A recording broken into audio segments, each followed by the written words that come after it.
Welcome to My Creative Corner 3, a podcast about my quilting journey and life in a northern town. Show notes can be found at mycreativecorner3.wordpress.com. Please leave a comment and we can continue the conversation online. My name is Vicki and I'll be your hostess. Welcome to podcast number 8 on losing things and finding things. Well, Christmas came and I really had a hard time finding all of my home ornaments, decorations, and it took me a lot of searching. And through all the searching, I have found that I've turned into my grandmother. Kind of squirreled away things in different boxes and places and projects in the house, made things get moved, and I just don't keep everything all in one place. Like if it's all Christmas, I should put it all in one place. And that isn't the case. I also was going through the closet and found out that I've lived here long enough that things stored in the closets, in boxes, and hanging are very, very dusty because I don't go in those places often. And I do a time or two a year clean, but man, oh man, I know what I'm doing this winter. Reorganizing, consolidating boxes, and cleaning because I found things that were not where I thought they were. And the few things that I really were looking for, I never did find. But I found quilts. I found one unbound that I need to finish. Well, I found Christmas ornaments, and I found jewelry pieces, and I found all kinds of things, except for the one thing that I cannot seem to find, and that's my original wedding band set. For some reason, I got it in my head and wanted to look at it. No, can't find it. It is somewhere in this house in a very safe place in tucked in something, because that's what I do. I tend to put things in things and then I can't find them. That's exactly what happened to my grandmother. When she passed, we found things in things like money in pockets of coats. Okay, I can get that. Wedding bands in the bottom of a sugar jar? Well, that'd probably be my future if I don't stop squirreling away things without any rhyme or reason. So I need to get an organization system in my head on how I want to organize things and maybe buy some organizational tools from IKEA the next time I'm down there. We had a very nice low-key Christmas with my son home from college and my mother-in-law. We did go down and see my parents who live about 3 hours from me, and I was able to see my sister and my great niece and nephew. I did see everybody over Thanksgiving, so trying to get everybody together again for Christmas is very difficult as everyone has their own families now. But it was a very nice visit. I did get a great Christmas present. And that was my husband and I went to what used to be called the Motor City Bowl in Detroit, but it is now called the Quick Lane Bowl. I know I love college football so much, and we saw Boston College play Maryland. It was a very nail-biting, edge-of-the-seat game. Lots of missed opportunities for Maryland, but overall, Boston College won. And while we were down there, we were able to do a loop around the Ford Field, and I met one of the Detroit Lions mascots because they were playing in Dallas that day, had my picture taken with them, saw all of their beautiful decorations, and it makes me laugh because I really get into Christmas during Christmas and the week between Christmas and New Year because I usually have a lot of time off from work. So we had a wonderful time. We met my husband's aunt and uncle who went to the game and was really a good time. So the next day we decided to have lunch with some of our Highland Game friends. And on the way down Tuesday, from where we were at the hotel, we went to one of my favorite places on earth. And I included the website in the show notes. It's called Ackroyd's Scottish Bakery. This is not your usual bakery. It is tiny.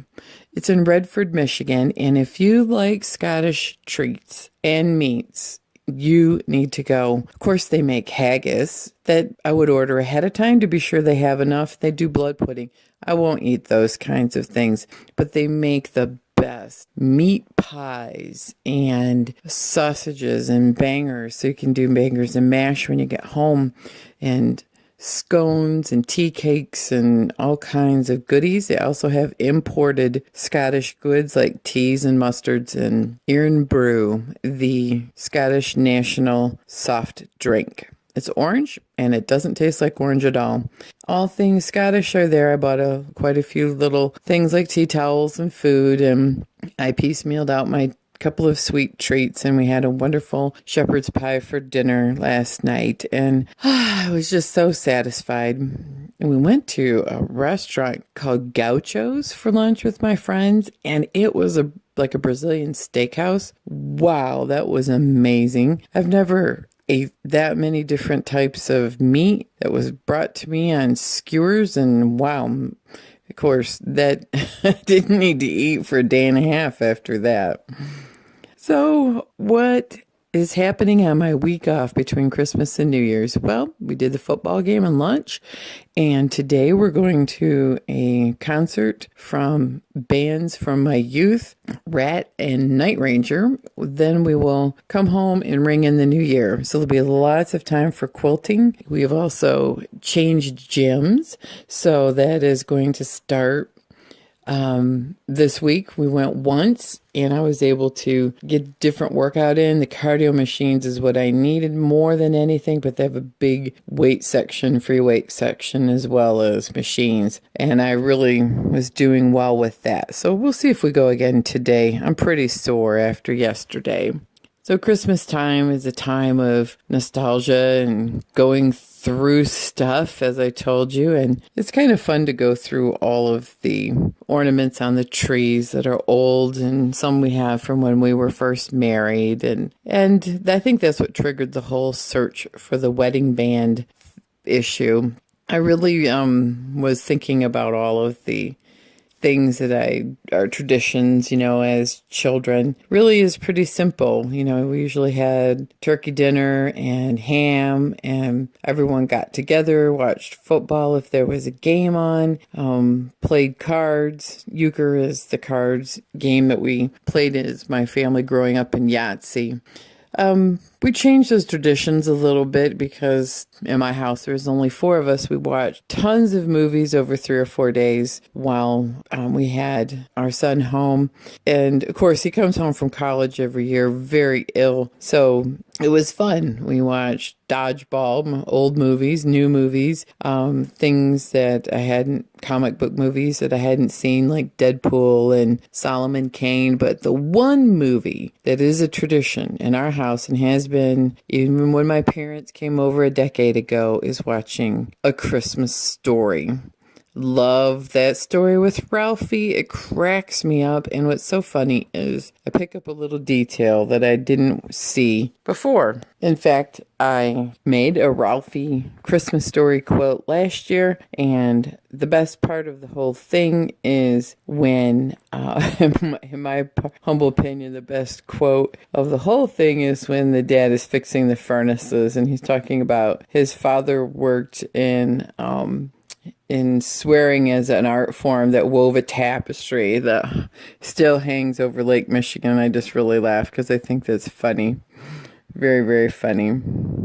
So we had a great time doing that. Got to babysit my son's hamster. No, it's not a hamster. It's a hedgehog for a little bit. We got to play with them. And then yesterday, the pet got picked up. His name is Hamilton. He went back to college with a friend. My son wound up going to a convention for his service fraternity that he belongs to.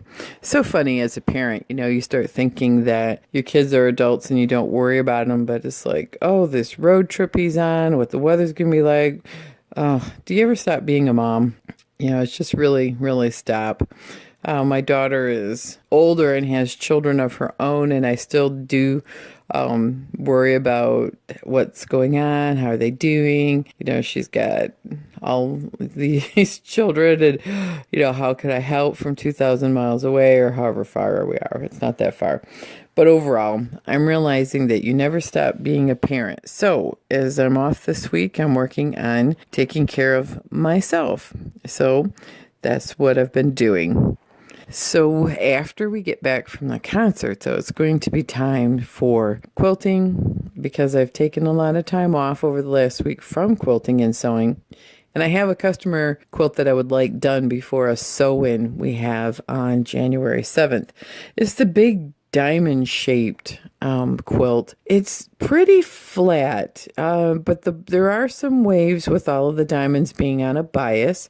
I loaded it on the frame yesterday, and that took a long time for me, over an hour to get it loaded. And that's after prepping it by ironing it and all the top and back, and that was an hour. So hoping to get I'm just going to do an overall feather. I think it'll be a tight enough stitch to keep it flat, and the borders ripple a tiny little bit that I can massage them flat. If you're a long armor, you know what I mean. And overall, that is the plan. I have one more customer quilt after that, and I might wait a little bit to do it. And then my goal is for the winter, because this is typically a slower time in long arming, is I have the tops of my own that need to be done. And I really want to get those things done so that I can start binding them before the weather gets too hot in the summer. Most of them are lap size, but I do have 2 queen sized, and then I have the blocks I need to assemble for another queen size that's a gift for later on in the summer for a wedding. So I have lots of things to keep me very busy as the winter sets in. It's funny how we got a big blast of snow that I was talking about last time. Then it warmed up and it rained. Oh, freezing rain. But then it warmed up and melted, and a little more snow now is coming back. It's cold again. I've been knitting since I was spending time in front of the TV. Have some cowls and scarves and hats and all kinds of stuff made, and waiting, because New Year's typically is a big snowstorm. That's why we usually don't go out and do a whole lot. Well, they're doing the same forecast for this year. We'll see if it's what we call the Chamber of Commerce forecast or not for the skiers and snowmobilers who come up. Because they're saying, over the Friday night, we're supposed to get 8 to 10 inches of snow, blowing snow, drifting snow, great snow for all kinds of outdoor activity. Well, so far, they've been saying that every night this week. Supposed to get all the snow, and we have not. And I live in the snow belt area. Speaking of knitting, I wanted to tell you that I did finish it's a shawl, and I have never made a shawl before from the Easiest Shawl pattern. It is a black triangle on the bottom, and then it had the teal ombers, and it turned out great. I spent last week in front of movie time crocheting 2 rows of a tight single crochet edging on it to firm it up. It needed to be blocked. Now, I don't know really how to block knitting or quilting much for that matter, but I do know how it's supposed to be done.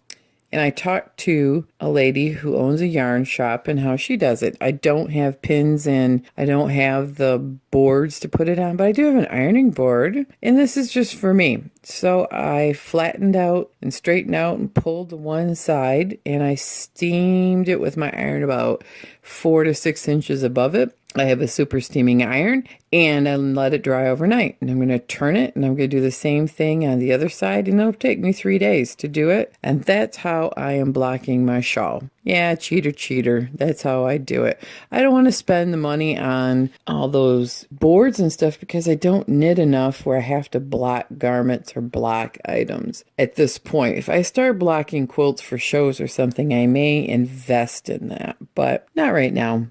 Turned out great. I love the ombre effect, and I love this pattern enough that I may try it again with some of the other beautiful yarns from last year's Yarn of the Month Club. Except instead of knitting the whole thing, I may try garter stitch. Yeah, that's a interesting thought. So that is what I'm thinking about, because I like the look of garter stitch and it makes it feel pretty modern.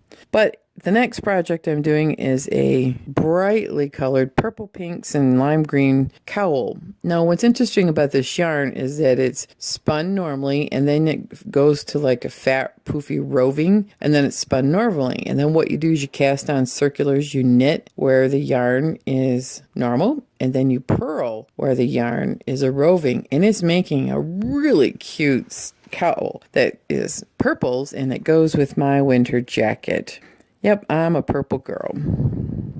So I didn't talk about this absolutely fabulous Christmas quilt that I blogged about.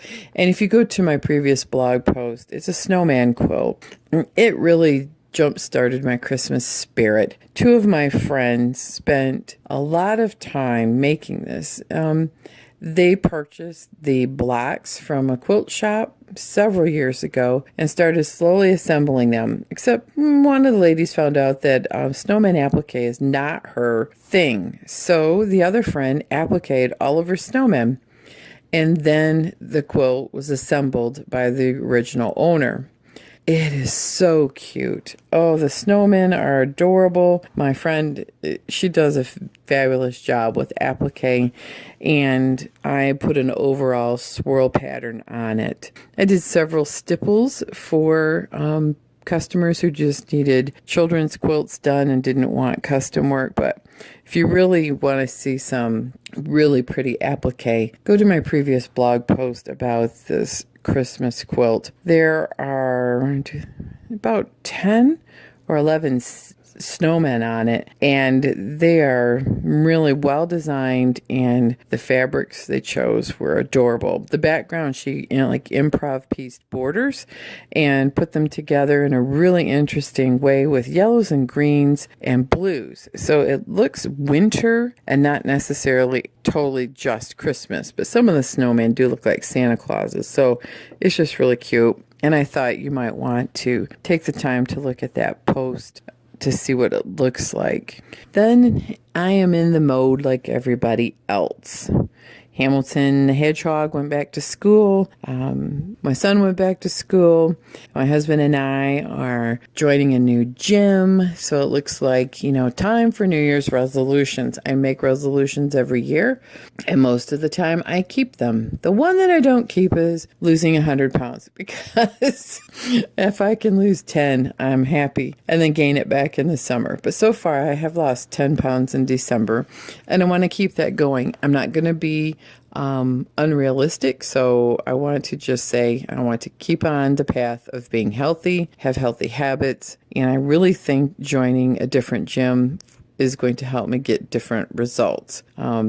So eating healthier and being healthy. The word of the year is always a thing that I do think about. And this year, I think I'm going to pass on it. There's a big word of the year tradition that goes on in the blogging world. And then you stick through that whole year, and it's going to be the theme for year. Like one year I chose creativity, and another year I chose finishing. And then I usually forget. See, it's kind of like resolutions, about March hits, and you start forgetting it. But I am trying to incorporate a more focused lifestyle of creating and working and living in the moment, which I've talked about last time. And maybe that's part of this whole finding things and losing things. If I really were paying attention and focusing on what I'm doing right now, I probably wouldn't find myself searching and ransacking boxes that I've had for a long time and trying to figure out what I did with something, because I'm not really living in mindfully in the moment. So that's what I want to do this year. I want to enjoy each step of the process. I want to do creating every day. I am a big fan of working on creativity 15 to 20 minutes a day, whether that's quilting or whatever media you choose to be in. You get a lot done. I don't know, I read a book called The Happiness Project several years ago, and she talks about all of these things, and it really resonated with me at a time that I needed to do all of the organizing and projects and focus for each month. She had good exercise as well. She did a lot of motivational quotes. And I think what I want to focus more on this year is looking at virtues and attitudes that I want to have more, and maybe do some sort of, I have a journal that I started with that and get it back out.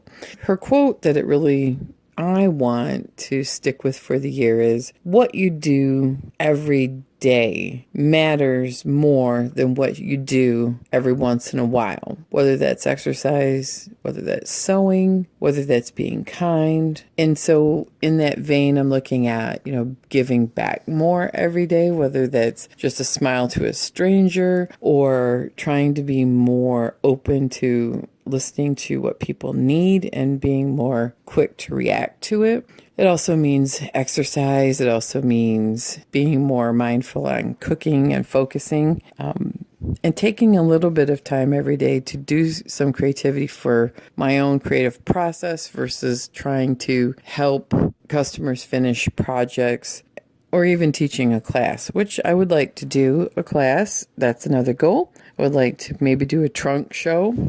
That's another goal. And I would like to make a couple of different quilts. So do I have exactly in mind what they are? No. One is the unicorn quilt that's on my design wall. I have a couple ideas with the modern trees on it, and I'm going to do a couple of other blocks with mushrooms and see if I like how that looks. I want to do a semi-improv piece, Drunkard's Path, with the quick curve ruler. And I have done a couple one-off blocks that they're okay. And I'm not just going to throw them in my bin of orphan blocks. And then maybe if I do enough of Christmas-themed ones, I'll put them together.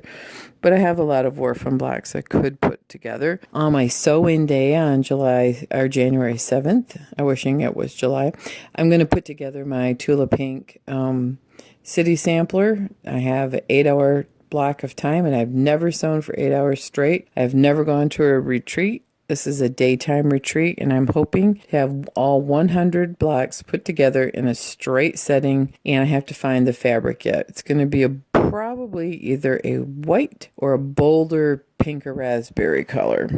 One quilt with a pattern that I would like to make is called the Book Nerd Quilt by Angela Pingal. She's on Instagram, and I tested her book pattern. It is amazing. I love books, but I don't read as much as I used to. I tend to do more audiobooks and podcasting, but I find that this is really appealing. What's really interesting to me is things like quilts are being made out of patterns that spotlight old technology. And I thought, do people still read a lot of books? Because I do, but I have e-readers and tablets, and that's where I tend to read more. My husband is a book reader, an avid book reader. But then I'm finding all these blue lights from these devices are interfering with people's sleep, and many people like to read in the evening. So anyway, if you are a book lover or you love the look of books, the book is an open book with the binding the book binding and the covers facing you. So you can personalize it, and it is downloadable as a PDF. You'll have to look for her website or Instagram, and if I can find a link to it, I will put that on the show notes, because it is a really fun book, and I'd like to personalize them with some of the themes that I like, which is Harry Potter, magic, Lord of the Rings. I do like that. Maybe make it into a fandom quilt, but I don't want to just have it one theme, because there are some other things that I love a lot that I read books very young, things like The Black Stallion, Gone with the Wind. I may make it a book of Vicky's favorites, a quilt of Vicky's favorite books. And I don't do applique, but embroidery, I haven't tried that in a while, and I've always liked it. That might be a possibility too. So if you like books, then that's an idea for you. The other thing is I have salvage edges I've been collecting. That might be a good way to use some of them. And I am anxiously waiting for Pat Sloan to put up her mystery quilt. I like her block by block style. I have a stack of creams and reds to make an old-fashioned quilt, and her theme this year is also children's stories. It is an all-pieced quilt according to the directions. I am thankful because I am not ready to make applique a goal for improving a year. I can do it. I just have decided it's like cooking. I can do it. There are times I might like it in short bursts, but overall, it's not my favorite thing to do. And on a true confession note, was my dusty closets. And if you have any tips, tricks, and just good stories to share about it. I've never lived in a house in one place this long, so things are actually that are in closets are getting dusty. I did say at some point on my true confession part that I might count how many quilts I have in the house. Well, it would take me going through all my places where I squirrel things away, because I found quilts in one spot that I didn't think there were. So that's adding a whole nother bunch. And if I were to take all my batting scraps out of my one funny little closet, I have a feeling there might be a couple of antique quilts in the bottom there. And I'm going to have to get them all out and refolded, restored, and put in totes to save them from getting dusty. So overall, those are my thoughts for this next year. I'm really enjoying just doing the slow movement, the main idea of taking things in season. And this season is winter, which is slow down, enjoy the focused time that I can have on doing things that I love. In fact, one thing that I'm going to start doing this week is get my violin out and start practicing it. I haven't played it in several months, and it's been a while since I've consistently played it because I don't have a group anymore that I play in, and so it's kind of fallen by the wayside. So music, that's something else I want to get it out and just knock the rust off my fingers, because even though you have arthritis, that was probably one of the biggest reasons why I stopped playing as much, is that it's one of the best things to do for fingers and dexterity. And I'm noticing that since I'm not playing, my dexterity is getting poor. I have to also approach it realistically that I will not be able to play like I did when I was in my 20s. So it will be a exercise in being humble, but yet being thankful that I can still play. The last time I pulled it out, it's not where it used to be, and it may not ever, but that is really kind of how life is sometimes. Just enjoying the gift of doing what you can do for as long as you can. I want to wish everyone a very, very safe and happy New Year. We're celebrating it with college bowl games. I've been watching them off and on all week, and a pot of chili and maybe a brew or two to ring in the new year. I might even watch the most pathetic thing that we have downtown, which is they get a crane and we have a little pavilion that people will gather under, and they sit there, and then at midnight, the lit ball gets dropped. Now, I understand this year there might be a band down there. Generally, New Year's night, it's 20 below zero, and nobody wants to linger. But I'm hearing that the downtown area is looking at it more as an opportunity for people to mingle, and maybe some of the restaurants will be open late. And if they have a band or some other thing going, it will draw more people down there. That's probably going to be my New Year's celebration at home. Maybe 10-minute opportunity to watch a ball drop, ring in the new year otherwise with one of the shows on TV, and then quilt until I can't do it anymore, until I go back to work on Tuesday. Relax, enjoy, reflect, and love those around you. It's really going to be a great 2017. Happy New Year, everyone.